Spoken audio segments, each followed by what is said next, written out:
Welcome to another episode of B.I.G Talk, where we talk about the big ideas, big goals, and big visions. No room for small talk. And right now, I'm sitting down with a writer and entrepreneur, Mr. Ant. He's also a Ferrari enthusiast as well, and I'm blessed to hear his story, and I just can't make it up. What's up, Ant? Welcome, man. Thank you for being part of the show, brother. Matters, man. That's why I'm here. Hey, doing big, blessed, intelligent, and gifted, man. Definitely. 100%. Brother, thank you for this impromptu interview. It's all good. Before we get into all of that, right? I kind of want to start in the beginning. I want to learn a little bit more about, who is Ant? Where is he from, and how did this come about? Well, it all started back. I was born in 1967, and my dad was a construction worker with Tucker Construction. And out of the 10 children at the house, he dealt with all of us. I would say differently, but maybe I just listened. Not saying the other ones didn't, but he just told me about Anthony. It says, son, if you want more, you do more. And if you want more than that, you simply have to do more than that. So as a young child, I was like, when my dad shared thoughts with me, I remember being like about 11 or 12. My dad says, make sure in the future that get a union job and you'll be okay. I said, well, okay, Dad, what do you mean? He says, it's a union job, you'll figure it out. Just get a union job. I said, okay, Dad. He said, you make sure you remember that. I said, yes, sir. I stood up like, yes, sir, I got it. My dad was a man of few words, but when he spoke, I listened.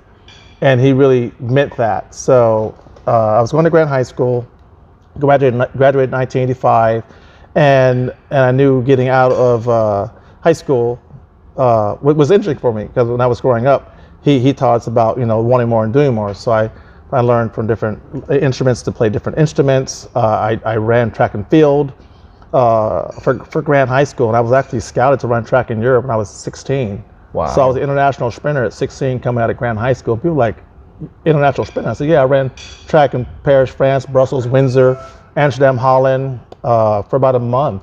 And in my family, I thought it was normal. And I guess it wasn't really normal, but when it came to learning, my parents were a stickler about learning, about reading and writing. And even with our penmanship, my mother especially was a stickler about penmanship. So we all could write really well. And our cursive was like art. And friends thought it was like, man, we learned to write. My mom, she wasn't playing. She made sure we all could write really well. So wow, penmanship. Do you still write? Yes, I still do. Matter of fact, about a year and a half ago, my son, I'm a grandfather, my son asked me if I could help my grandson write. I said, no problem. So my grandson's Anthony III, and what we did, I got the old recycled paper and with the little lines on it. Everyone remembers the old paper. Oh my goodness. And I did double lines with double A's straight down, double B's, double C's, all the way through, and then I traced it for a week at a time for 3 weeks. By the third week, his penmanship had improved. Wow. And what happened, by correcting how he writes the letters, corrects the word, corrects the sentence. And his teacher had asked him, said, Anthony, what happened? What's going on with your writing? And what do you mean? He said, it's gotten better. So, my grandpa taught me how to write better. Just your grandpa? He's kind of funny about writing. Wow. So we laughed about it. But before school was out, and I dropped off some ice cream to him for his class. He was really excited. Right. And I get there, and his teacher says, so you're the grandpa that taught Anthony how to write? I said, yeah, I'm kind of funny about writing. Nice. He said that. So we chatted for a bit, and he says, my grandson says, hey, my grandpa just retired today. It was March 28, 2019. And she says, you retired? I said, well, yeah, I had a plan. She says, a plan? I said, yeah, I'm kind of funny about plans and numbers and equations. It's like a hobby of mine. That's she amazing. says, you don't say. I said, well, I just said. So he jumped around, he got his ice cream. I said, I'll catch him later. But even for picking my grandson up sometimes in the Ferrari, it was just he didn't know what it was. Right. But for me, before I even got the Ferrari, I visualized picking my grandson up. That helped me with the creative process, creating that thought of lining up the parallels for it to manifest in my reality. And I've been doing this for years. As a child. No kidding. For years. So you've been actually practicing this, many years. Even running track in Europe. What do you call it? Is it law of attraction? Is it affirmations, manifest, like visualizing? What is it you call it? Well, like I just call you size matters. I think thoughts matter. Because how you think, because your subconscious mind really and literally can't distinguish from reality and what's not real. Wow. So when you start to visualize being successful, the universe or your mind, your higher self are lining up these parallels for them actually to manifest. I've been doing it from, like I said, a very young age, from middle school into, to high school. and people did wonder how this guy ended up running track in Europe. And because of where I trained, I focused, had a plan. It took me all the way to Europe, and I had scouts out there asking me about, you know, if you thought about running international. I said, well, no, I never thought about it. Wow. But they said, we'd like for you to compete with the U.S. So, and my idol growing up was Carl Lewis, and I always wanted to, I won't say be as fast as Carl Lewis, but he was an icon. But he always traveled the world. He was a world-class sprinter. I said, that's what I want to do. So I kind of asphyxiated on this thought, even kind of made it habitual to think about it on a regular basis about doing what I want to do, traveling the world, and running track internationally, not knowing inadvertently. One time I was 16 and a half, I was running track in Paris, France. I was all through Brussels, Amsterdam. I stayed at Windsor, all the way through Windsor, Oxford University. I stayed there a few days there, just traveling the country and sprinting. And it was just how I kind of saw it. So when I got out of that process, I even wrote about it in the book that I'm writing, which is another story I'll tell you later. All these parallels line up if you put the thought out there. Right. So it started when I was a young kid through high school, and then when I got into the workforce, because my dad said, make sure you do this. So I said, okay, Dad, I'll make sure, and I did it. Right. So I ended up finding my union job, because my dad had passed away when I was like 16. So you did fulfill your dad's wishes. I did. To get into a union. I did. So when he passed when I was 16, he never really saw me run, because he was always working. He was a construction worker for Tiger Construction for years, retired from Tiger, raising a family, and here in Sacramento. Local, yeah. Local. They're still, Tiger's still out there in South Watt. So they've been there for years, and my dad, I mean, I have still his work hat, his aluminum lunchbox with the old thermos, the whole 9 yards. But he planted these tools and these thoughts in my head about wanting more and doing more and going and getting it. So I took my father literal. So in this whole process, I was able to, you have an awesome dad. You know, up until I was 16, I would say so. He just gave me stuff that really, it made you worth your salt. It's an old term, like, people, they weigh you by salt, depending on different countries. So, and my dad, he gave it to me, and I didn't want to, I just wanted to be proud of me. So I did what he said, and literally, and then when he had passed and I was 16, I remember getting my first union job. I had a couple of odd jobs prior to that. And matter of fact, working at a local supermarket, it's called Arcade Market.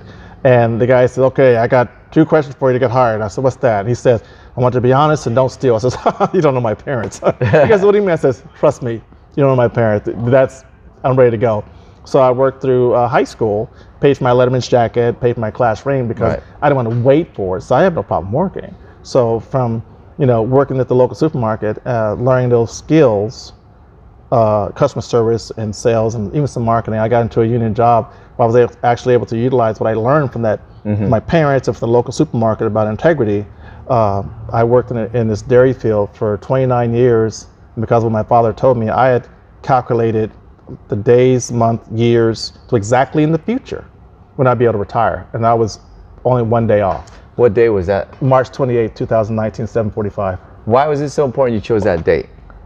Because the equation, because I knew, I'm funny about information, and my dad, I wanted to learn the contract really well. So because I started at 22, we had a contract. It was called 80 and out. So it's your age plus your years of service. It was one of the very last few contracts with the Teamsters where that's the protocol, 80 and out. So because of my age, 80 and out. 80 and out. It's years of service. I was there 29 years, and 51, I was done. Gotcha. So I knew that number. So I calculated the hours and days, months, and years. I knew exactly in the future. So one of my good friends, Sean Aguilar, he's a union guy, and we talked here and there, every other week or so, about life and business. He says, man, to have discipline to do that when you were 22 to now is staggering. I said, my dad just said, make sure I do it. So my dad, if he said it, you want to do it. Right. Not knowing I was able to complete the task, and working in that field for 29 years, 68 different job descriptions under my belt. Plus I was a lab technician and worked in quality assurance. So I was kind of funny about quality, and I applied it to my life, just being a decent person, being well-rounded father, and also a grandfather, so for me to leave. Congratulations on being a grandfather. Yeah. How's that like? Is it different? It's different. But you're too young to be a grandfather. Well, I had a plan though. I mean, I had one son at 24, and then my son, he went into the Marines, and then he got out, then he had his son, and I'm Anthony Sr., then I'm Anthony Jr. and Anthony the third. And I didn't even know my son was going to do that. I was kind of honored and flattered. I'm like, wow. You're right. But wow, that is pretty awesome. And I didn't. Awesome. But he just gave me the right stuff, and I want to make sure I leave a legacy for my son and grandson. So everything that I'm working on, it's not just for me. It's about the journey. So it's been quite interesting doing that, because now that I've retired 9 months ago, I was able to repurpose myself. Okay. And my next reality I'm evolving into, I can say it like that, is international imports. So I launched a company called Enzo International. Enzo International Imports. But you have no experience in this business at all. Well, I've had some networking experience for years, and I let's just say things happen for a reason.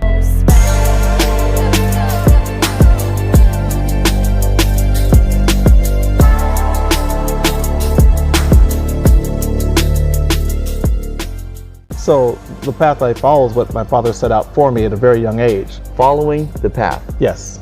Okay. Following the path for me, it's not just stories about my life. It's about the experiences that I've experienced that sometimes you just can't make the stuff up. So you have to wonder, am I just on a path here? But I have to recognize things that are happening that are so far-fetched. The odds are, sometimes you just can't. You defy the odds. Would you mind sharing with us an example of that? An example of that. Okay, I'll tell you a story. Yes, please. Let's see. November 2nd, 2019, I've been in the process of writing a book. My editor, I've known since we were in high school. Her name is Cherise Drakeford. We were good friends all through high school, and she went off to college. And I was the kind of kid, I was a very unusual child, but we got along so well. I said, I'll always keep in touch. And we did for years to come. And I never forget, she said, Anthony, I'm living in Qingdao now. I said, oh, that sounds like fun. What are you doing there? So I'm teaching over there now at the school. I said, okay, great. I said, maybe I'll come see you. She said, oh, yeah, right. I said, okay, we'll see. The following week, I booked my ticket to go to Qingdao, and I sent her a screenshot. She was floored. No way. She says, you're coming. I says, I'm coming. So what pulled you to execute on that idea? I mean, I'm a man of action, and for me, I don't talk a lot. So if I'm talking about something, I'm probably about 90% complete on doing it. Nice. But maybe also very spontaneous. So because I was working on a project we had in common, because Cherise was she's a writer. So now she's an author. She's had 3 books published. Nice. And I was so blown away with that. I said, that's so impressive. I've been working on the book, and I'm debating how to get it buttoned up. So Anthony, well, I'll help you. I'll be your editor. I said, what? So I couldn't believe it. So I says, okay. To myself, I'm coming to China. Yeah, absolutely. So I end up, I said, okay. So I showed her the screenshot. She couldn't believe it.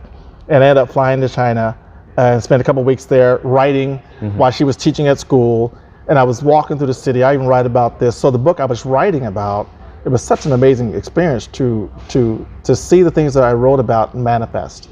So even me going to China, because I had a dual purpose there to complete the book and go through the edits, but also to make the right connections in the international import business. Absolutely. And I'm like, so I had it in my head. So the example is this.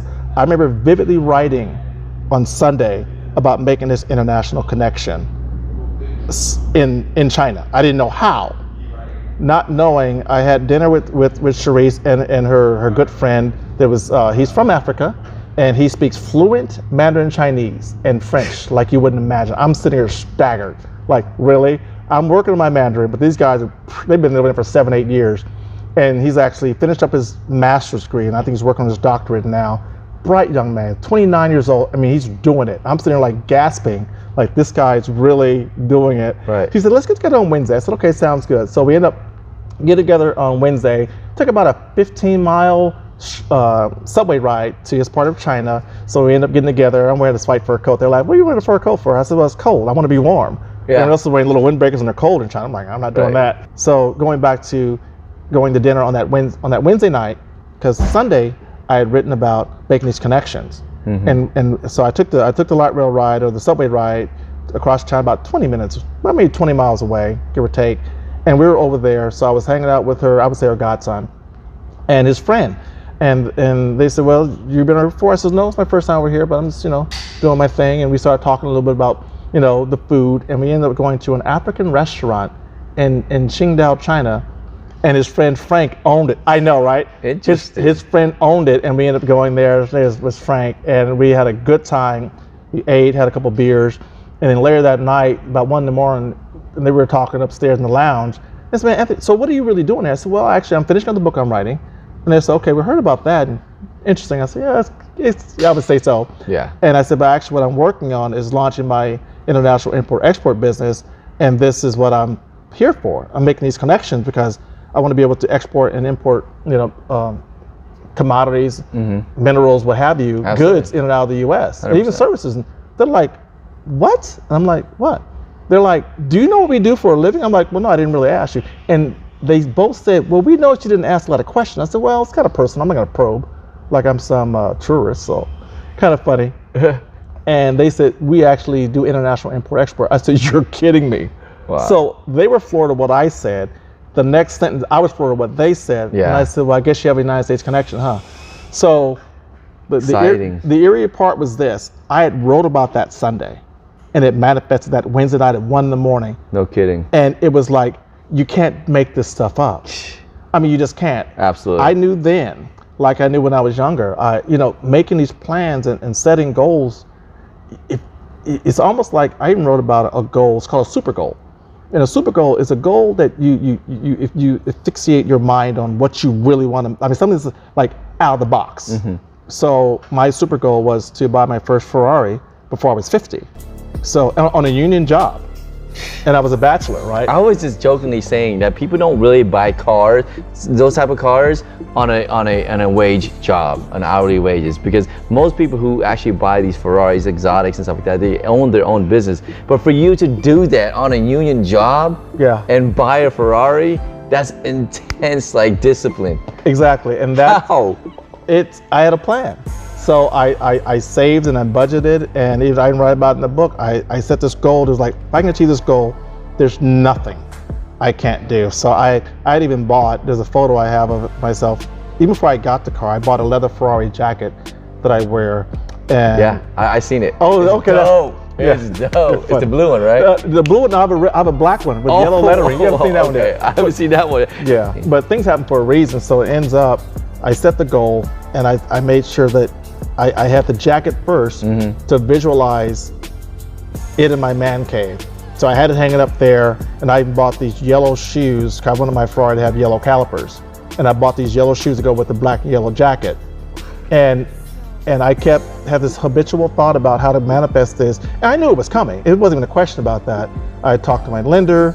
I kept my FICO in check, so I had a strong FICO.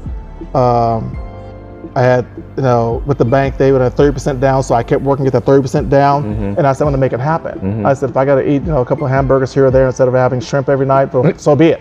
Something you gotta sacrifice, because sometimes people, they want it now, but they don't want to do the work to get, to get the goal. The prize is you gotta sacrifice sometimes. So I did that, and some of the guys I work with, one guy heard about it, and like, you're not gonna get a Ferrari. I says, okay, well, we'll see. Right. Like I ended up setting the goal up, and I was able to get the loan for it, and I talked to my banker and the dealership in Miami, and my lender said, Anthony, if you want it, you can have it. It was a Tour de France blue F430 Ferrari, and then my lender friend said, Anthony, if you want it, you can have it, and the dealership said, well, he can't have it till he pays for it. Right. I said, well, guess what? I'll fly to Miami and I'll do my inspection. The guy said, you're gonna fly to Miami? I said, I'll fly to Miami. I'll see you in 2 weeks. So I booked my flight, flew to Miami, got the hotel set up. And my travel agent, a young lady named Angela Ellis, amazing, at your service traveling agency. She set everything up for me. It worked out really well, and I was able to fly into Miami. My sister's son-in-law lives in Miami, so he picked me up at the airport, and I was trying to get to the dealership for the clothes. He said, Uncle, where are we going? I said, just follow the map. So we pull up, and we're in the shuttle, with this little rental truck. And we get there, it's like an SUV. Yeah. And he says, so what are you doing here? I says, just come inside. Yeah. And he said, Mr. James, how you doing? I said, how you doing? I met him. The salesman name was Pierre. And he said, nice to see you. I said, well, I tried to be here for clothes. He says, come take a look. We walk in the showroom, and my sister's son-in-law says, really, Uncle Anthony, really? He sees this red carpet F430, just beautiful convertible Spider, just breathtaking. So I ended up did an enclosed double-decker trailer enclosed from Miami. It's like 3,400 miles one way to my home address. And I told the guy, when you pull up, park across the street and just stop at the stop sign. The guy says, what? I says, I've had things delivered before. Just trust me. So when it gets to the house, my neighbors asked me, hey, what's going on there? I said, just see. What's going on? I said, dude, it's a birthday gift. Trust me, you'll see. And the double-decker enclosed trailer had my F430 in the front nose. So they opened the nose up so you could see the front wheel. Wow. Then they pulled out one commuter car. Then they pulled out, and I heard it start. I said, oh yeah, it's gonna be a great day. Yeah. So he pulls it out. I can hear it stepping down the ladder. And my neighbor says, really? I'm like, I gotta treat me. So these goals that I said, they're attainable. That's amazing. But it's just, you gotta set a super goal to take you to the mindset, because if you think about doing something small, you'll get small. But if you think about doing something that's interstellar, I mean, really something big. Think big.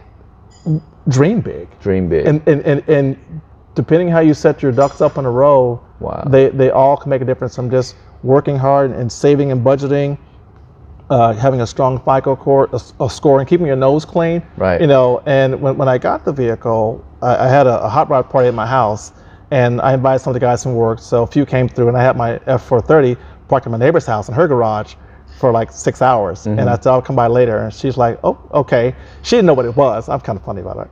But her son walks in, and she told me, she said, she didn't know what it was. He was like, it's like, Mom, whose Ferrari in the garage? Right. So I asked Anthony, he says, he has a, really? So he was started cracking up. Michael was a really good guy, I've known him for years. And so he ends up, that night, I left about 9 o'clock, and I went around the corner to go get it. And I had, you know, Corvettes on my front lawn, Audis, Porsches, all kind of cars there and throughout the driveway. And I was able to sneak away through my little yellow shoes on and my blue matching shirt, popped off the property and went to go pick it up. And I come around the corner, kind of hot. Hey, and I lit it up. Yeah, you did. I told my one friend, Rick, I said, dude, you'll hear me. He says, really? I said, trust me. So I hit it, and I pull in my own driveway. And I have a 100-foot driveway, easy. So I pull in the driveway with the top down. I pull all the garage in. I was like, wondering who's in this Ferrari? Who's in this Ferrari, right? So I'm playing my music. I open the top up. I'm playing AC/DC Back in Black. They're like, are you freaking kidding me? Nice. They pretty much died. Like, are you kidding me? I says, guys, you want to do it one time, do it big.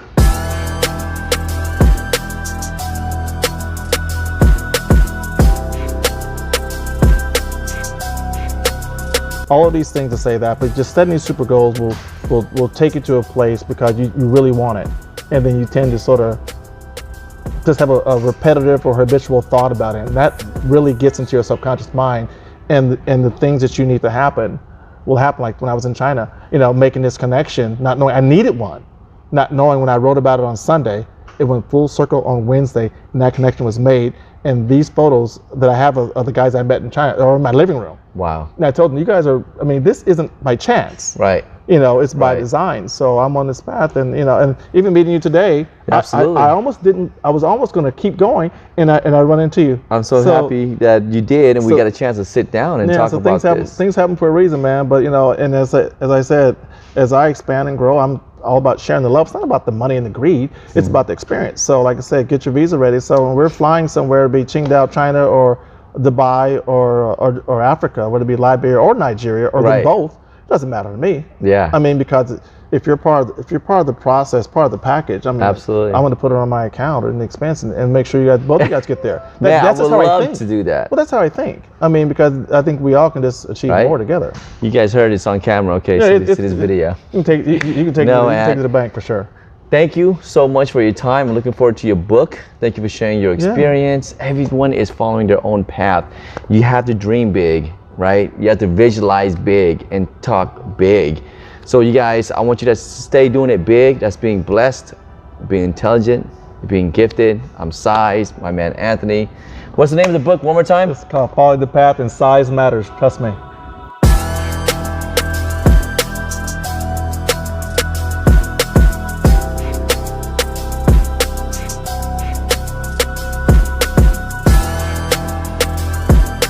Hey, this is Anthony James here with, yes, you have it again, Enzo International Import-Export LLC, doing it big with my man here. Size matters, and size does simply matter because he's making things happen here. He's doing it big here in Sacramento with his live feed. So until my last breath, I'll be in his corner supporting him internationally as well, because I think what he's doing is it's going to be big for himself and also for the community. Because my next project will be expanding and setting up a nonprofit for my community. I live in Del Paso Heights, to empower my community and children there about writing, about reading, and about following their dreams and doing it big, and thinking big. But then actually the next step of that would be to manifest big.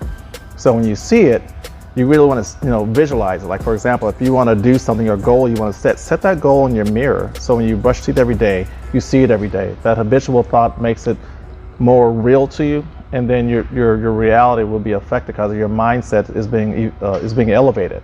So again, it's been my pleasure to hang out here with Size Matters and Ian, a phenomenal photographer here, and help him run support, because I think we all can do it big together. It's just a matter of taking that first step, and not living in fear. So there you have it, live on your microphone, Anthony James.